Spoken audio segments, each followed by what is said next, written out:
Assalamualaikum warahmatullahi wabarakatuh. Perkenalkan, nama saya Iqbal Azahir Ramadan. Saya berasal dari MTSN 1 Kota Pekanbaru dan melanjutkan sekolah di SMAN Negeri 9 Kota Pekanbaru. Baik, di video kali ini saya akan mempresentasikan tugas bahasa Indonesia saya, yaitu membacakan teks laporan hasil observasi, menjelaskan isi pokok laporan hasil observasi, dan maksud isi teks tersurat dan tersirat dari laporan hasil observasi saya. Teks LHO saya berjudul dengan Laut. Laut dan darat adalah satu kesatuan yang agaknya tidak bisa dipisahkan. Bahkan banyak yang mengatakan bahwa daratan berasal dari lautan yang mengering.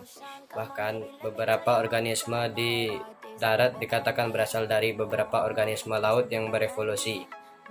Hal ini dapat dilihat dari beberapa kemiripan fisik bahkan asal-usulnya.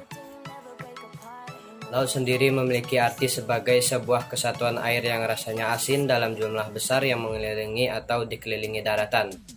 Laut dapat pula dikatakan sebagai sistem perairan di dalam bentuk samudra yang berisi air asin dan saling terhubung di bumi. Sistem air saling terhubung ini dapat disebut dengan samudra global atau beberapa samudra utama. Laut memiliki peran penting dan sangat besar terhadap proses perubahan iklim di bumi. Selain itu, laut juga memiliki peran dan beberapa siklus zat gas penting di lapisan ozon bumi, dari mulai siklus oksigen, karbon, dan nitrogen. Pengaruh kehidupan laut terhadap siklus karbon tampak dengan jelas. Ini terlihat dari kehidupan laut yang mampu mengubah karbon dioksida yang terlarut menjadi karbon organik dan membentuk sistem karbon yang baru. Banyak ahli juga menduga bahwa kehidupan awal di bumi ini bermula di laut. Hal ini disimpulkan dari penelitian bahwa semua film makhluk hidup di darat terwakili dalam kehidupan laut. Meskipun demikian, para ilmuwan sebenarnya masih memperdebatkan munculnya kehidupan awal secara pasti. Bahkan baru-baru ini muncul sebuah teori praduga yang mengatakan bahwa kemungkinan besar kehidupan pertama kali di bumi melalui mata air panas vulkanik, sedimentasi, tanah liat, dan juga fertilisasi hidrotermal yang terletak di dasar laut. Sebenarnya, laut yang sangat luas tersebut telah diarungi oleh kaum manusia sejak zaman prasejarah.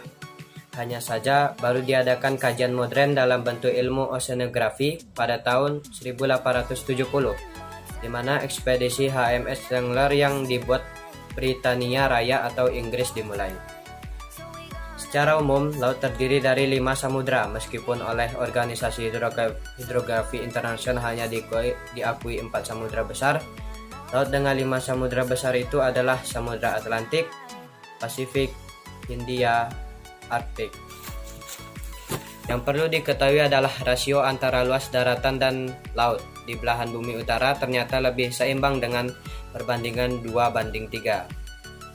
Daripada belahan bumi bagian selatan yang perbandingannya adalah 1:4,7, di mana lautlah yang lebih luas. Hal ini diduga akibat pergeseran benua yang terjadi selama beratus-ratus tahun. Kadar salinitas yang ada di lautan lepas adalah 3,5, tetapi angka tersebut bisa bervariasi tergantung dari letak geografis dari laut itu sendiri. Untuk laut yang dekat dengan darat, entah itu di muara sungai atau di kedalaman besar, biasanya salinitasnya berbeda. Karena hampir 85% zat yang kemudian larut di laut yang berada di dekat daratan biasanya adalah natrium klorida. Laut menyimpan banyak potensi yang bisa dimanfaatkan demi keberlangsungan hidup manusia. Hanya saja, pemanfaatan itu juga harus menguntungkan kedua belah pihak, tidak merugikan alam ataupun mengancam ekosistem yang berlaku.